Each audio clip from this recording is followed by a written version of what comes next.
Mas Azim, saya ingin kaya secepatnya. Saya harus memaharkan mustika kandang bubrah dari Anda.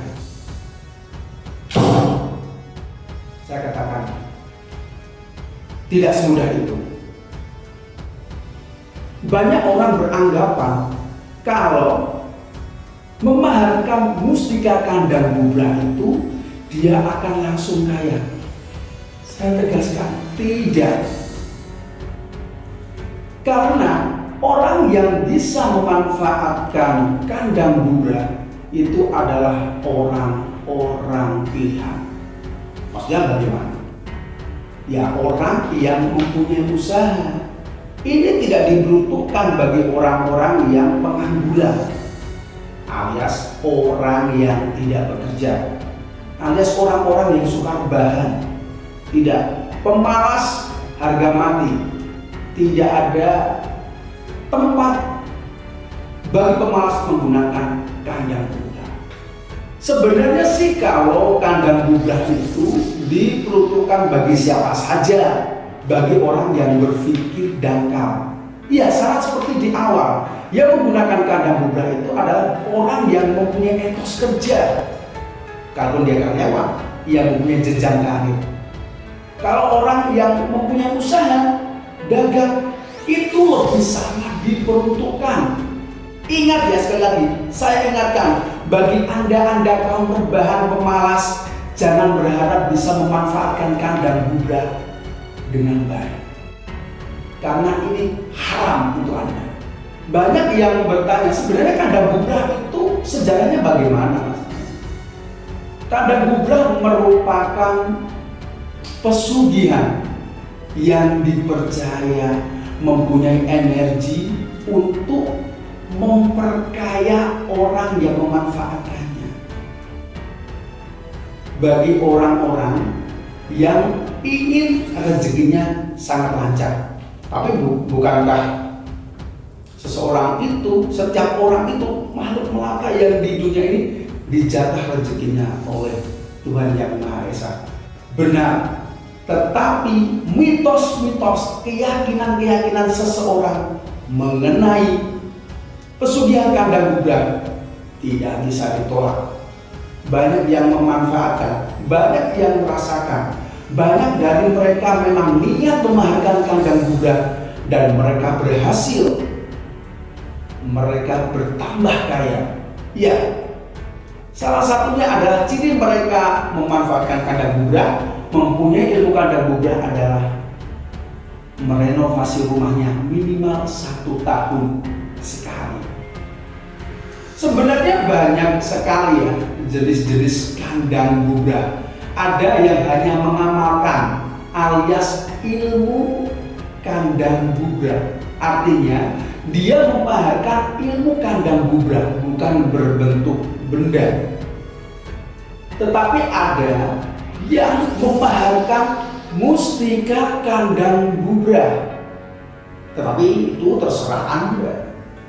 Anda tidak memaharkan yang ilmu atau memaharkan yang benda seperti halnya mustika. Itu sama saja. Yang menjadi perbedaan adalah Anda minat yang mana? Kandang bubrah yang hitam atau kandang bubrah yang putih? Perbedaannya apa, Mas Adi? Perbedaannya sangat signifikan. Karena orang yang biasanya memanfaatkan kandang bubrah yang hitam itu adalah orang-orang yang berpikir dangkal. Artinya dia ingin merasakan manfaat kandang bubrah secara instan. Tetapi bahayanya, negatifnya apa, Mas? Kandang bubrah yang hitam itu pertama membutuhkan uborampe atau persyaratan yang sangat memakan biaya besar. Kenapa dibilang besar? Tumbal nyawa keluarga atau turunan. Yang berikutnya bisa menumbalkan hewan-hewan yang cukup sulit untuk dicari, seperti halnya ayam cemani dengan jumlah weton yang memaharkan atau melakukan ritual kandang kubra. Berikutnya ada orang yang harus berkorban mengambil darahnya, kebo bule. Nah, kebo bule ini diambil darahnya sesuai dengan weton. Misal Anda wetonnya itu katakanlah Jumat Pahing, itu weton 15. Berarti Anda harus mendapatkan kebo bule 15. Dan berikutnya Anda harus bertapa. Ini tergantung guru Anda. Ini kalau kandang gurah yang hitam, bertapanya bisa sampai 3 hari, ada yang 7 hari. Kebanyakan ini disesuaikan oleh wetonnya. Bahkan ada yang sesuai dengan namanya dihitung menurut Honocaroto. Selain itu, Anda harus melakukan sebuah ritual yang cukup menjijikan kalau menurut saya ya, di mana Anda harus meminum darah tunggal kaki. Berarti cukup sadis juga, cukup sadis. Masa Anda di sana itu hanya ingin mendapatkan kekayaan, tetapi Anda rela mengorbankan keluarga Anda, anak Anda demi kandang gurah? Tentu tidak, bukan. Nah, terus perbedaannya apa dengan Mas Aziz? Kandang gurah, mustika kandang gurah yang putih. Perbedaannya adalah mustika kandang gurah putih dari saya itu adalah ilmu putih dengan cara ritual-ritual Islami.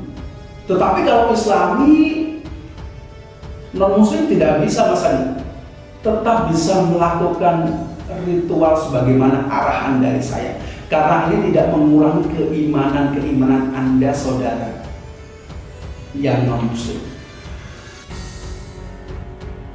Terus apakah harus ada tumbalnya, ada persyaratan khusus, dan ada efek sampingnya? Kalau ilmu hitam kandang gurah itu pasti ada efek sampingnya, ada resikonya, dan ada tumbalnya. Berbeda dengan mustika kandang gurah putih dari Mas Adi, jelas-jelas saya tegaskan, tidak ada efek sampingnya, tidak ada tumbalnya, dan insya Allah selamanya. Ilmu putih itu pelan-pelan tapi pasti. Kalau ilmu hitam memang cepat, tapi resikonya lebih besar. Mustika kandang gurah putih dari saya bentuknya sebagaimana aki, mata aki. Anda pasti tahu batu aki itu seperti apa. Nah, seperti itulah kandang gurah putih dari saya. Bagi para usahawan, para pedagang, silakan memanfaatkan mustika kandang gurah putih dari saya. Anda boleh menjadikannya mata aki, mata kalung, mata gelang, atau Anda sekedar taruh di dompet atau di almari. Itu bebas. Bagi usahawan, pedagang, saudagar-saudagar, kalau mustika kandang gurah putih ini menempel di tubuh Anda, itu justru akan lebih baik karena energinya akan lebih menyatu. Tetapi Mas Aziz, saya tidak biasa menggunakan aki, mata kalung. Saya khawatirnya dicurigai oleh orang lain atau tetangga-tetangga pedagang saya atau teman-teman pedagang saya. Menggunakan kesugihan itu biasa tidak menggunakan mustika atau aki, ini tiba-tiba pakai. Saya repot, Mas Aziz. Tidak apa-apa. Berarti Anda boleh menaruhnya di dompet atau almari di rumah Anda. Pertanyaan berikutnya, bagaimana cara pakainya? Caranya sangat mudah. Saya arahkan langsung Anda memanfaatkan mustika kandang gurah putih. Dan saya akan lebih memanfaatkan waktu secara efisien. Artinya, saya mencatat semua arahan menggunakan kandang Buddha. Artinya ini adalah aktivasi. Ada buku panduannya. Jika Anda benar-benar ingin memanfaatkan mustika kandang Buddha yang putih, nanti di samping saya mendoakan ritual khusus mustika kandang Buddha putih itu, saya juga akan menyertakan buku panduan. Ini yang saya maksud. Ini sangat praktis dan sangat efisien. Aktivasi antara mustika kandang Buddha yang putih dengan diri Anda. Iya, butuh aktivasi. Sebagaimana Anda pertama kali beli nomor baru di handphone Anda, ada proses aktivasinya kan? Nah, benda spiritual seperti halnya mustika kandang Buddha putih ini juga ada aktivasinya, supaya energi diri Anda dan energi mustika kandang Buddha putih ini benar-benar menyatu, energinya saling melengkapi, dan insya Allah Anda akan bisa memanfaatkan, merasakan energinya, dan itulah yang akan mempengaruhi berhasilnya Anda dalam hidup dan berkelimpahan rezeki. Tetapi Mas Haji, begitu populernya mustika kandang Buddha atau ilmu kandang Buddha. Ya, ini benar-benar populer. Ini sudah saya dapatkan info berdasarkan penelitian pribadi saya. Kandang Buddha merupakan ilmu Jawa kuno. Ya, dulu memang kandang Buddha itu hanya orang-orang tertentu yang mampu melakukan ritual atau memahirkan kandang Buddha ini. Ya, orang-orang tertentu. Karena dahulu kala nenek saya itu selalu bercerita. Nah, dulu itu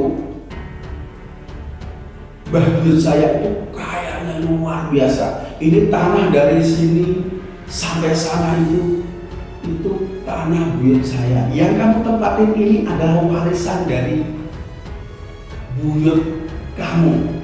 Ya, tidak bisa dipungkiri karena buyut kamu itu mempunyai kandang Buddha. Begitu. Terus saya bercerita, kebanyakan orang kaya terdahulu itu ya kalau tidak memanfaatkan pesugihan yang hitam, tuyul, babi ngepet,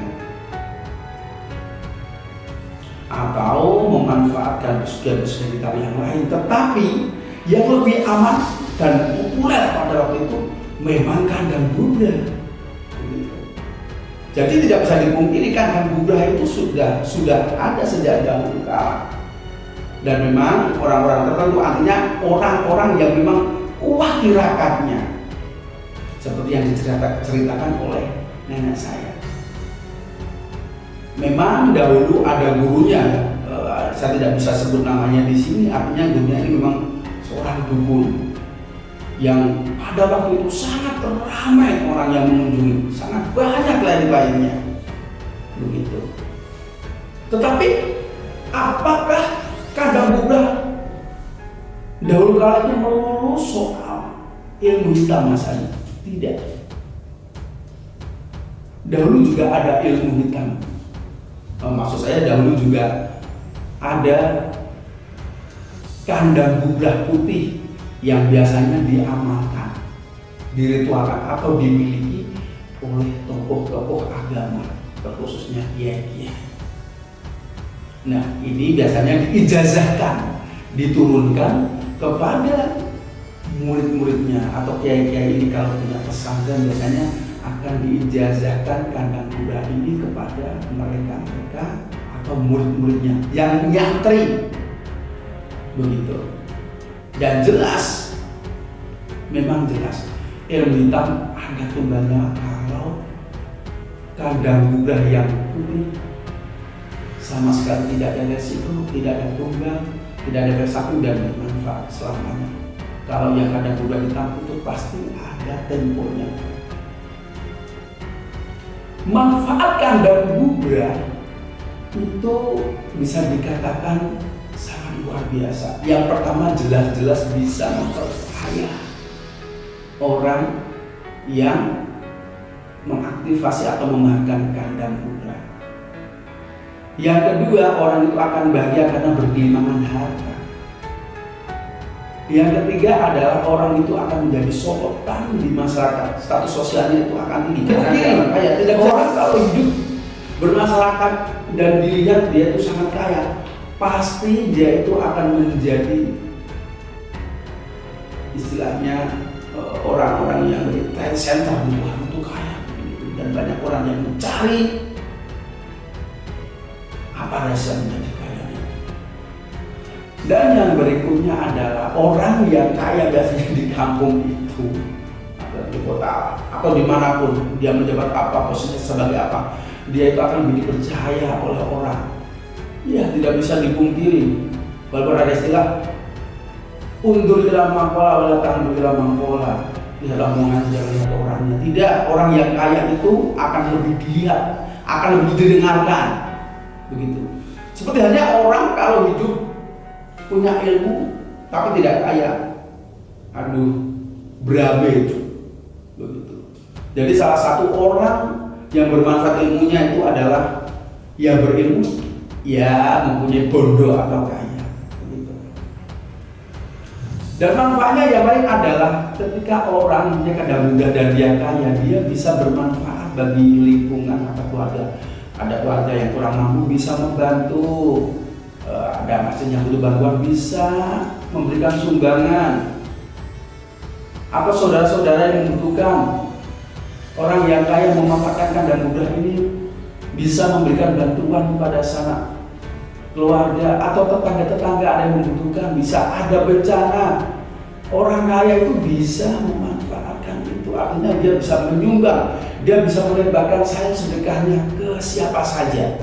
Itu jadi manfaat orang kaya akibat, maksud saya orang kaya yang karena kandang Buddha khususnya seperti itu, dia bisa bermanfaat bagi siapa saja, kapan saja dan di mana saja. Apa saja pantangan menggunakan ilmu kandang Buddha, mustika kandang Buddha itu sama sekali tidak ada pantangan. Sama sekali tidak ada pantangan, karena ilmu putih itu tiada pantangan. Justru bagi Anda orang yang agamis, orang yang sering berbuat baik itu akan semakin bagus. Artinya jika Anda sedekah, jika Anda rajin beribadah, jika Anda rajin menyenangkan orang lain, itu justru akan menjadikan Anda luar biasa. Mustika kandang Buddha ini saya tidak menjamin berhasil bagi Anda kaum rebahan atau Anda kaum pemalas. Semisal saat ini Anda berniat mengharapkan mustika kandang Buddha putih dari saya, paling tidak Anda ada niat untuk usaha. Semisal Anda jualan online, Anda jualan offline, atau jual apapun saat ini, atau Anda jadi reseller, tidak ada hal sulit saat ini. Semuanya serba mudah. Anda tidak punya modal, Anda bisa jadi reseller, jual dimanapun bisa. Di platform-platform jual beli ada, di media sosial ada jual beli. Saat ini sangat mudah, tidak ada alasan Anda untuk tidak memulai usaha. Begitu. Dan untuk benar-benar berhasil, Anda harus benar-benar punya niat usaha. Kalau tidak bisa usaha, Anda bekerja yang ada jenjang karirnya. Insya Allah memanfaatkan mustika kandang Buddha putih ini, Anda pun nanti akan berhasil. Tapi saya tidak berani menjamin 100% Anda berhasil. Saya ini seperti halnya dokter. Ada tidak dokter yang memberikan resep obat, kemudian dia ngomong, Anda pasti sembuh? Saya pun demikian. Jadi tetap kebaikan-kebaikan Anda itu Allah yang menentukan. Benda spiritual ini merupakan poros energi ritual doa saya untuk kekayaan Anda, untuk kelancaran rezeki Anda. Dan ingat, ini hanya wasilah lantaran, keberhasilan hanya dari Tuhan yang